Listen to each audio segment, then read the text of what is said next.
Thank you. It's slightly terrifying sitting here holding a microphone, but it's all good. You all look like friendly people that have had coffee and breakfast this morning, so it's all good. So my name's Anna. I come from Romania, and oh no, my bad. Oh no. Okay, we're making it work. Yes, we're getting there.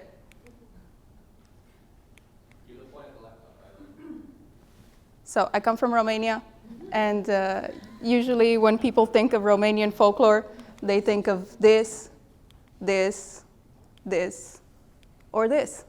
So fast-paced, almost acrobatic-like dancing, handmade clothing, or beautifully detailed pottery. My grandparents, when they were young, they used to go to the village dancing, folklore dancing, just for fun with all the other people in the village.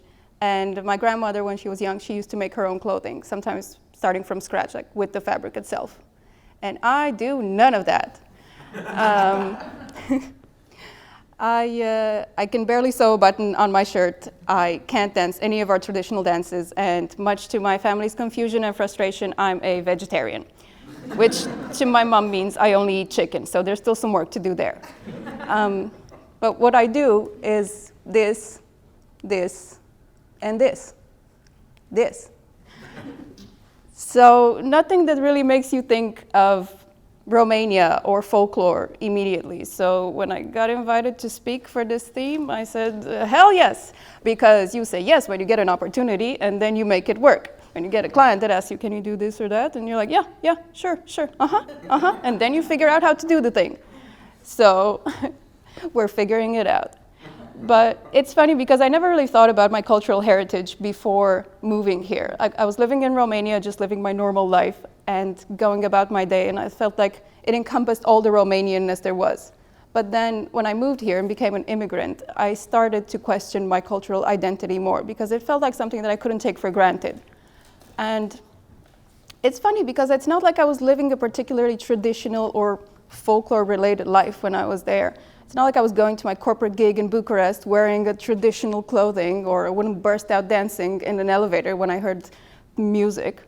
But then I moved here, and it felt like something that I became afraid to lose, like the connection to my culture and my heritage. And part of that maybe is also because I find that it's such an important thing in my work. I don't think I'm particularly good at drawing.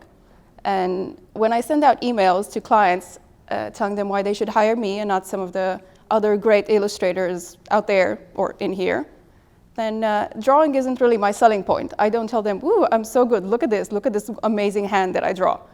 It's something else, and I think that's what I get hired for. It's not my drawing skills, but it's the voice that I have. And I think that voice comes very closely connected to heritage and culture and the experiences we've had growing up. So this is something I try to keep in mind. I don't mind that I'm not an amazing, an incredibly skilled drawer, because I don't think skills are that important. They're okay, they're important, but they're not the most important, or at least not to me, because skills are comparable. But what isn't comparable is our voice. And I like the idea that we're all citizens of the world and all of that. That's great, but I also love the idea that we're all different and unique. And that is part of what makes the world wonderful and interesting. And I want to contribute to that. So I try to keep that in mind. And when I started drawing, it was not good. You know, when you ask people when they knew they wanted to be an illustrator or artist or whatever, and they tell you about how they exited the womb pencil first, well, that's pretty much my story, except the 15 years where I didn't draw. But otherwise, same. So I used to like drawing as a kid enough. I wasn't like crazy about it, but it's one of the 3 main activities available to you as a kid, right? There's drawing, playing with your toys, and sticking things up your nose. So I used to like drawing, but I never really thought of it as a career choice, because it wasn't. It was more like a nice little thing to keep the kid busy while mommy does some things. So that's what it was. And then, of course, because it was a childish activity, I put that nonsense away when I became an adult at 12. And I focused on more serious things, more adult things, like learning math, and then getting a job that would help me get a well-paid job, and then getting a nice corporate job, and then discovering that I hated that job so much, and then having a quarter-life crisis and moving to Rotterdam because, why not? And then thinking, wow, it's really sad that I can't answer the question, what are my hobbies? And then remembering I like to draw. So here we are. And yeah, I have to say, when I picked up that pencil after 15 years, it was bad. It was pretty bad. Turns out if you don't draw for 15 years, your skills are exactly where you left them 15 years ago, if not a little bit behind. But that was fine, I thought. I posted these to Instagram, and I found it to be a very supportive and nice medium to share my work.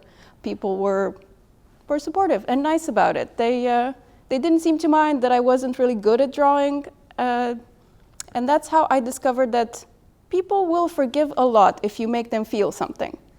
And I thought that I had a little something to share with the world that would brighten up someone's day. And I discovered that if I made people laugh, then they wouldn't mind the fact that I couldn't draw hands and they all looked like Powerpuff Girl hands with no fingers.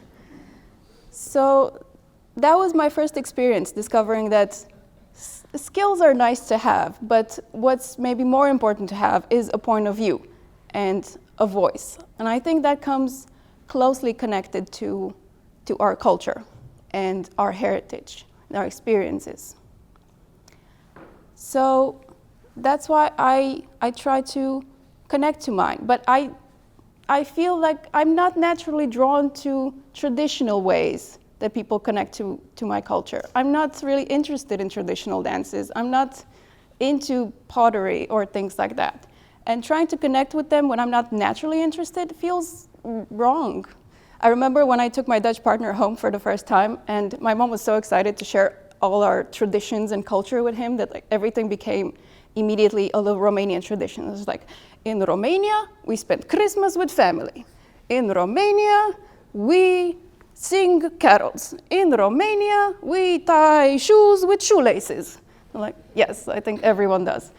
And then at some point, she even asked me if she should cut the polenta with a string. And I was like, why would you? Well, that's the traditional way. All right, but we've never done that. Not in this household. I know some people do, but we don't.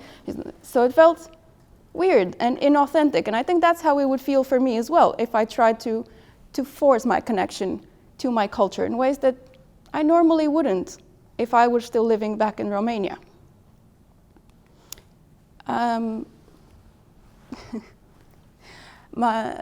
But wait, I think I was missing a slide. Oh, there we are. So my grandma passed away at the beginning of this year, and when I was sorting through her things with my mom, we found this old metal teapot. And it was rusty, impractical, kind of broken, so my mom wanted to throw it away, but I said, no, I want to keep that. Because I think there's something special in objects that have a story. Even if I don't really know the whole story behind it, I think there's something special about it. And that made me wonder, when does something ordinary become special? And when does something special become a tradition? And how many people have to partake in a tradition for that to be considered part of folklore? Masks are a big part of Romanian culture, and we have some that we use in a ceremony to welcome the new year and hope for a good harvest. We have specific masks that we use in a ceremony where we bury the year that passed with all the bad things that happened in it. We have a mask that we use in a ceremony to scare away death. I can't show you that one, that's very scary. And they're used to improve people's lives in ways that we don't feel we have the power to improve on ourselves. And while I've only learned about some of these from books, and about some of them actually while doing research for this. I think the idea behind using masks or costumes to improve our lives isn't lost on me. When I have trouble coming up with creative ideas, then I put on my thinking cap, which is this silly hat that I only use for the specific purpose when I feel like I have creative block or I need to come up with creative ideas real soon. Then I put on the thinking cap, which makes me feel like I'm the kind of person that comes up with these creative, fun ideas. And chances are I do. And my God, do I hate admin work, like probably most of you do. And I don't think I'm very good at it. So then whenever I have to do it, I put on my glasses, which I don't wear normally because I don't need glasses, unfortunately. So I got these blue light glasses. That are supposed to protect your eyes from the screen or whatever. I don't know if they work like that, but they work very well as accounting eyewear. They always make me feel like, ooh, I'm on top of this. I can do this accounting stuff, yeah. And in Romanian culture, there are a lot of creatures living among us. There's a lot of, we believe there are faith fairies that come and visit a child in the first days when it's born and decides its fate for the rest of its life. We believe there are goblin-like creatures living in forests that play tricks on people. They wander into the forest at night. And while I've never really drawn any of these per se in my work, I did have this series called Roterdoodles last year, where I drew less than human creatures in common spaces in Rotterdam. And they didn't really look like the ones that I read about growing up, but I think they're still maybe connected somehow. And I mean, who's to say they aren't? While looking through my sketchbook, thinking about what I should talk about today, I found a sketch that I'm going to show you. Now, I found this one, and I wasn't really thinking about anything when I drew it, but now looking back at it, all I can see is my grandfather playing backgammon with other grandparents on a bench in front of our yard. Because he would pick up his old backgammon set, it was made of wood, he'd go and sit on a bench with a friend, and then within minutes, I swear, like 15 other old people would gather around just to watch and comment on the sidelines or join in on the championship. And it's so weird because I didn't see the connection when I drew this, but now all I can think of when looking at it is memories from my childhood. And I wear silly hats and I draw funny things, but I take my job as an illustrator very seriously.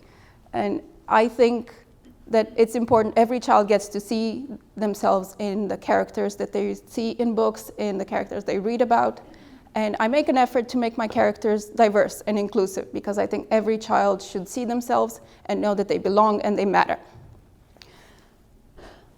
So while I try as hard as I can to push my character design, I've also learned that we tell stories not only through our characters, but also through our backgrounds. And while my character design is diverse, my background design is not. I grew up watching a lot of American TV. I learned more English from Cartoon Network than my teachers in school. I watched a lot of American shows and sitcoms, and I've noticed that I've been drawing this middle-class, suburban, American type of neighborhood for a very long time. And I've never even been to America, and I've never seen a fence that looks like that. But that's just how I would always draw it, just swoop, swoop, swoop. And I was lacking diversity in my background storytelling, so much so that I wasn't even including my own story in the background. When I went home last, my mom was telling me about the interiors of some beautiful old houses in a neighborhood where we used to live in. And I asked her how she knew, because none of our friends lived there. And then she told me that when she was a kid, she would just barge into any home that had the door unlocked, and lucky for her, everyone thought that was cute and gave her candy. And I think if I didn't illustrate that, then I would have my illustrator license revoked. So that's what I'm working on now. a series of illustrations about a little girl that wanders uninvited into people's homes in Romania in the 1970s. Chasing her bunny, why not? Because my mom also had a bunny that she'd take with her everywhere, including to weddings. And it's funny how you can feel connected to your culture even just by seeing characters in the background that sort of look like your neighbor. My grandfather had a giant barrel that he used to lend to other people in his village to make moonshine. And my grandfather had little secret deals with people to get meat when it wasn't easily available in stores. My father would sell things that people would bring from abroad to his fellow students. And all of this was happening in communist times, so it all got shut down, they all got reprimanded for it. And while freelance illustrator isn't exactly the job that my parents from a post-communist country with a shaky economy thought of, maybe this is what connects me to a line of entrepreneurs with dreams bigger than themselves that came before me. So in the end, I'll leave you with the task of being little detectives and looking within yourselves and seeing what connects you to your culture, even when it's not something you see at a first glance, but maybe there's something more. Thank you.